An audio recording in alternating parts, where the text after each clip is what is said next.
राज्यभरामध्ये एक बोगस लग्न लावून नवरदेवाकडून लाखोंचा माल जो आहे तो हडप करण्याचा लंपास करण्याची एक साखळी जी आहे ती राज्यभर कार्यरत असल्याचं वेगवेगळ्या घटनांमधून पाहायला मिळालेलं आहे। खरं तर सुरुवातीला या जे लग्नाळू मुलं आहेत त्यांना मुली मिळत नाहीत, अशा मुलांना या जाळ्यात ओढलं जातं। एक एजंट येतो आणि तो एजंट या ठिकाणी या लोकांना आमिष दाखवतो आणि लग्न लावलं देखील जातं।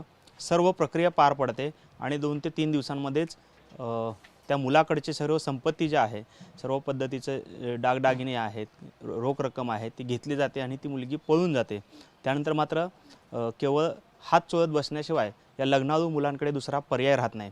मात्र सोलापुरातील सामाजिक कार्यकर्ते आणि छावा संघटनेचे पदाधिकारी योगेश पवार यांनी हा सर्व स्कॅम जो आहे, हा सर्व प्रकार जो आहे याचा भांडाफोड केलेला आहे। स्टिंग ऑपरेशनच्या माध्यमातून हे नक्की रॅकेट कशा पद्धतीने चालतं या संदर्भात आपल्यासोबत बोलण्यासाठी योगेश पवार आहेत।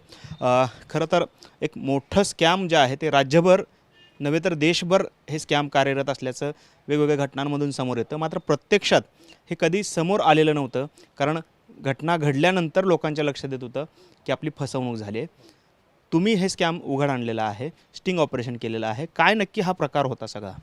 8 मार्च दिवशी एक अविवाहित युवक आहे, त्याची आई येऊन माझ्याकडे सांगत होती की असं काही एजंट आहेत आणि ते वधू दाखवतात आणि वधू दाखवून एवढे पैसे मारत आहेत आणि त्यांची स्पेसिफिक डिमांड अशी आहे, नववधूसाठी तुम्ही सोनं घ्या, झोबे घ्या, मणी मंगळसूत्र घ्या, तिच्यासाठी सोनं नाणं घ्या आणि बाकी काही देऊ नका आणि आम्ही जे मध्यस्थी आहेत, आमचे नातेवाईक आहेत, त्यांची आई आहेत, त्यांना पैसे द्या म्हणून त्यांची डिमांड होती।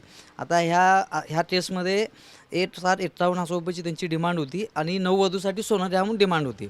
मग ती अविवाहित युवकाची आई माझ्याकडे येण्याने मी म्हणतो हे असं ही फसवणुकीची शक्यता आहे, तुम्ही त्यांना काय पैसे देऊ नका, तुमचं साखरपुडा विवाह काय व्हायचं ते होऊ द्या, फक्त पैसे देताना माझ्याकडे घेऊन या, आपण ते पैशाच्या बाबतीत त्यांच्याकडून काही माहिती घेऊ आणि त्याच्याबाबत काय जे डीपमध्ये जाता येईल तेवढं आपण जाऊ आणि जाताना त्यांना मी ताकीद देऊन पाठवतो तरी सोनं घेऊन जायचं नाही, तुम्ही स्वतःसुद्धा सोनं घ्यायचं नाही आणि नववधूसाठी सुद्धा सोनं घ्यायचं नाही।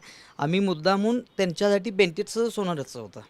त्या व्हिडिओमध्ये ते म्हणतात की तुमचं सोनंसुद्धा ते बेंटेटचं सोनं आहेत। मग त्या दोघांसोबत जे अजून 2 बायका होत्या, ते बायका असं सोनं काढून घासून तपासत होते भिंतीचा घासून की बाबा हे सोनं आहे का बेंटेटचं आहे म्हणून। म्हणजे त्यांचं हेतूच असं आहे की फसवायचं, पैसे द्यायचं, सोनं नाणं घेऊन रडप व्हायचं आणि ह्याच्यामध्ये काय होतं आहे, सामाजिक विषय आहे। मग हे अविवाहित युवकांची मोठी समस्या आहे, सामाजिक समस्या आहे, तशी युवकांचीच नाही तशी सामाजिक समस्या आहे। ह्याच्यामध्ये म्हणजे कुटुंबाची बदनामी होईल किंवा माझं हसं होईल किंवा सामाजिक प्रतिष्ठा अडचणीत येईल म्हणून ना माणसं ह्याच्या बाबतीत गुन्हे नोंदवत नाहीत, शांत बसेत त्याचाही फायदा उठवतात। पण ह्याच्यामध्ये आम्ही जाणून बुजून 5-50,000 रुपये जायचा ना, पण ह्यांचं व्हिडिओ काढायचं आणि यांना आहे तेवढं उघडं पाडायचं, ह्या माध्यमातून असंख्य जणांची फसवणूक थांबवावी हा हेतू होता आणि त्या हेतूने आम्ही व्हिडिओ काढून तो व्हिडिओ सोशल मीडियामध्ये टाकतात। ज्या दिवशी विवाह झाला 4 मार्च दिवशीचा विवाह आहे, 5 मार्च दिवशी ती नववधू जी आहे सिद्धेश्वर मंदिरच्या पाया पडून येते, देवदर्शन घेऊन येते म्हणून जे रडप आहे ती रडप आहे, तेव्हापासून तिचा फोन बंद आहे।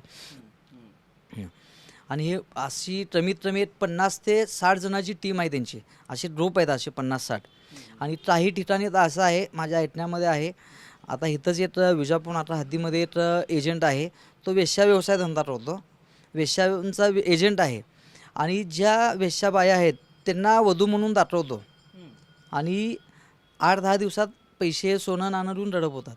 आणि हे सावध शोधताना तसं आता समजा हिटरचा एजंट असेल तो मुंबई पुण्यामध्ये बीड इकडं नाशिक बिशिक ह्या पट्ट्यामध्ये तिकडचे माणसं इकडं आणि यांना एकमेकांना सपोर्टिंग स्थानिक काही नेते आहेत ते सपोर्ट देतात।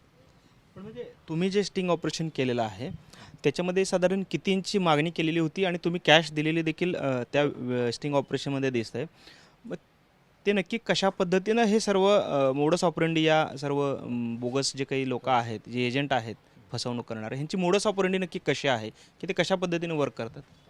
आधी जे अविवाहित आहेत, ज्यांना म्हणजे जे त्यांच्या आईबापांची काय इच्छा असेल की बाबा मी जिवंत असे पण माझ्या सोन्याचं मोन्याचं विवाह व्हायचा पाहिजे, नातू पाहिजे, नात पाहिजे म्हणून ते काय करतात 5-50 जणांना सांगतात की आमच्या ह्याचं जमवायचं आहे। मग ते ह्याचा फायदा उठवतात। मग हे ह्या माध्यमातून एजंट येतात, ते सांगतात आमच्याकडे पाहुणे आहेत, वधू आहे, फोटो दाखवतात, बायोडाटा दाखवतात, प्रॉपर पद्धतीने दाखवतात. समजा एखादा व्यक्ती जो अविवाहित युवक आहे तो उच्च जातीचा असेल तर त्याच्या जातीच्या सपोर्टीनंच बोरच जाती टाकतात. एखादा मारासोरी असेल तर मग त्याचा दाखवताना ती मारासोरीच आहे म्हणून असं दाखवतात. मग फोटो दाखवतात, बोरं साईबाप नातेवाईक म्हणून येतात, पसंत पडतात. त्याच्यानंतरच त्याच दिवशी साखरपुडा होते. ज्या दिवशी येतात पाहुणे त्याच दिवशी साखरपुडा. ह्या घटनेमध्ये पण तसंच आहे, त्याच दिवशी साखरपुडा आणि त्याच्यानंतर 5-7 दिवसाची डेट टाकतात. ह्याच्यामध्ये आमच्या युवक आणि त्यांच्या आईंना 8,51ची मागणी होती. 8,58,000 रुपयाची मागणी होती आणि सोन्याची डिमांड होती त्यांची. हां, आणि सोनं मागितलं होतं साधा मनी मंडस होतं एक 10 ग्रॅम आणि झुबं बिबा असं त्यांचं 20-25 ग्रॅमची त्यांची डिमांड होती. तुम्ही सोनं राहायचं, बाकीचं आमची काय अपेक्षा नाही आहे. आमची मुली तुमच्याकडे व्यवस्थित नांदीन, तुम्ही आनंदी तर आम्ही आनंदी. म्हणून मी त्या व्हिडिओमध्ये म्हणतो आहे की ह्यांची सोनं आहे म्हणताना ह्यांनी भविष्यात सोनं रितीन, त्यात तुमचा काय संबंध आहे. त्या व्हिडिओमध्ये माझी काही स्टेटमेंट आहेत तशा त्या मावशीच्या आणि माझ्या. हां, म्हणजे सोनं राहायचं, पैसे राहायचं आणि रडप व्हायचं आणि कोण ऋणा नोंद होत नाही. ह्याच्यामध्ये अपमान होत आहे किंवा बदनामी होती म्हणून ना, किंवा एक मानसिक स्थिती बिघडती माणसाची म्हणून ते ऋणा नोंद होत नाहीत, त्याचा ते फायदा उठवतात. या प्रकरणात आपण आता मग जे पैसे आपल्याकडून घेऊन गेले जे लोक, जे आपण स्टिंग ऑपरेशन केलं, त्यांच्या विरोधात काही तक्रार किंवा काही गुन्हा दाखल केलेला आहे का, किंवा काय पुढची प्रक्रिया आहे? मी CP ऑफिसमध्ये गुन्हा नोंदवण्यासाठी तर सहजच आहे. त्याच्यामध्ये गुन्हा नोंद होण्याची शक्यता आहे, त्याच्यात गुन्हा नोंद होईल. आणि अशी मी जे माहिती देतो या 2-3 दिवसापासून अशी 22 ते 23 जणांची फसवणूक झाली आहे. त्यांचे इथं काही एक स्थानिक एजंट आहेत, त्यांचे पण मी नावं टाळतो जे त्यांना सपोर्ट देतात. स्थानिक एजंट जे असे म्हणजे अविवाहितांची माहिती टाळून जाऊन भेटणं, त्यांना सांगणं, माझ्याकडे पाहुणे आहेत, वधू आहेत, फोटो दाखवणे, असे इथं स्थानिक एक 2-3 एजंट आहेत जे त्यांना सपोर्ट करतात. त्याची पण माहिती टाळतो आणि ती माहिती मी भविष्यात डिपार्टमेंटना देऊन CP ऑफिसमध्ये देऊन गुन्हा नोंदवण्याची प्रोसेस होऊन जाईल. नागरिकांना काय आवाहन कराल आपण अशा पद्धतीच्या काही घटना समोर आल्या तर? जे नवीन माणसं येतात, तुमचे नातेवाईक जेव्हा पाहुणे घेऊन येतात वधू दाखवण्यासाठी, तिथं पण ठीक आहे.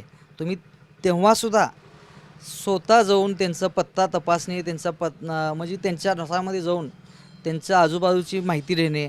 आणि अशा फसव्या यांना जे माणसं सांगतात की 7-8 दिवसात विवाह जमवा, आज साखरपुडा करू, अशांना न फसता त्याची माहिती देणे, माहिती द्यावी आणि व्यवस्थित असते तर वधूसोबत तुम्ही विवाह जमवावा आणि पैसे देऊ नये. आणि सोनं नाणं तर अजिबात देऊ नये. तुम्हाला जर सोन तुमची सोनं असाय तर भविष्यात त्यांना बेनिफिट्स द्या. जोपर्यंत तुमची शक्यता वाटत नाही की बाबा माझी फसवणूक नाही आहे, तर ते सोनं विणं देऊ नका. आणि पाहुणे व्यवस्थित भरून एखाद्या सामान्य कुटुंबाचे असू द्या, हुंडा देऊ नका. सामान्य आणि हुंडा देऊ पण नका. आता हुंडा देण्याची पद्धत नाहीच, पण हुंडा देण्याची पद्धत स्टार्ट झाली आहे.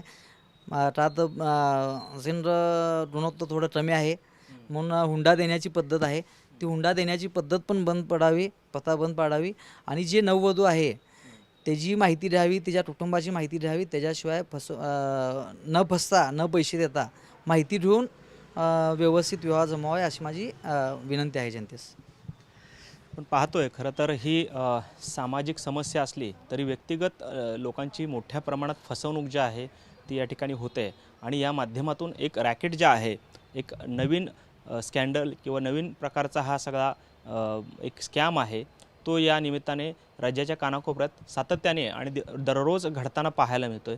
त्यामुळे ज्या पद्धतीनं धाडस दाखवून योगेश पवार यांनी या सर्व स्कॅमचा किंवा या सर्व घोटाळ्याचा एक स्टिंग ऑपरेशनच्या माध्यमातून एक उघड आणलेला आहे.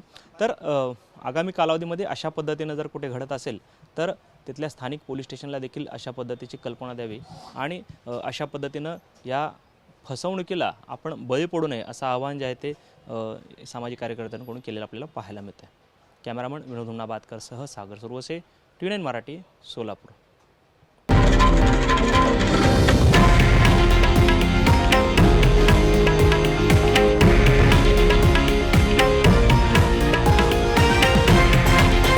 हे आहे देशातील नंबर 1 न्यूज नेटवर्क आणि आपण पाहत आहात TV9 मराठी, एकमेव.